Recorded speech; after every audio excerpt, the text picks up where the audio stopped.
It's Domestic Violence Awareness Month, and I'm diving deeper into the cycle of abuse. Today, I want to talk about something called DARVO. DARVO stands for Deny, Attack, Reverse Victim, and Offender.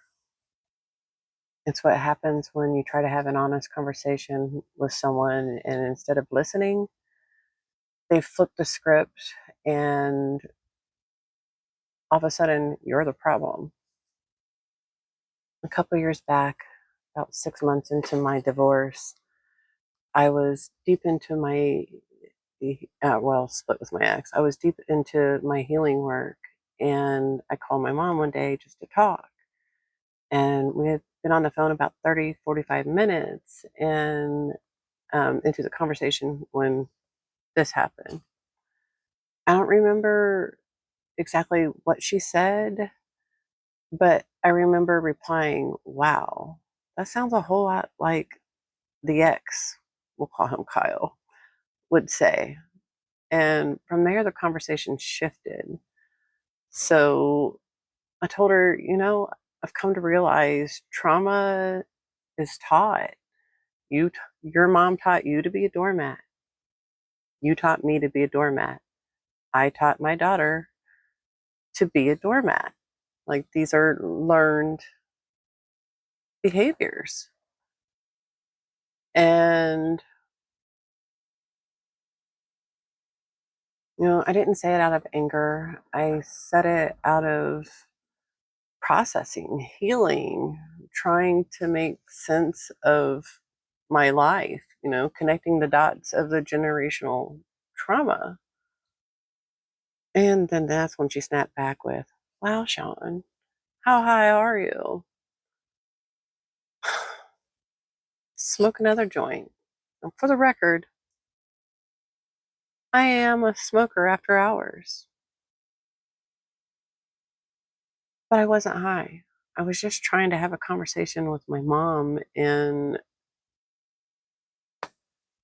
that's what it ended up being. That moment right there, that's DARVO.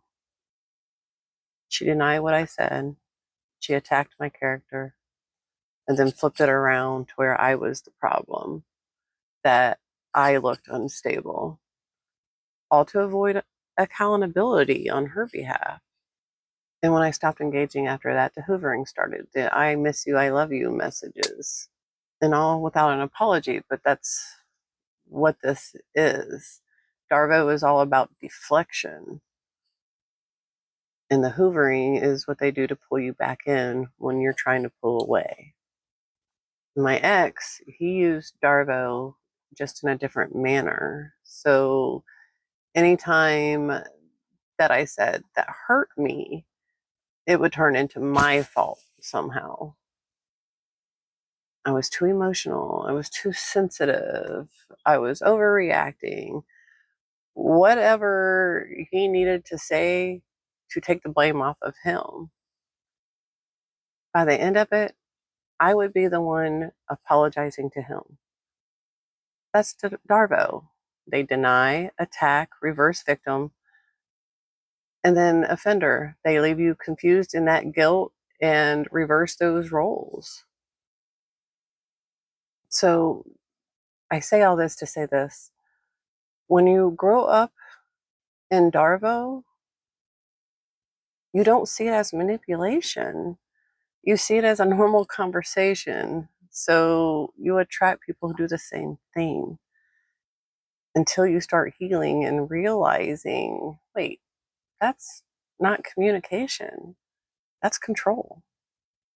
So if every time you speak your truth, they twisted it until you're the bad guy, that's not love. That's DARVO. And once you recognize it, you can take your power back. I'm Shawnicorn of Shawnicorn Mindshift Coaching, and thank you very much for watching. I appreciate you.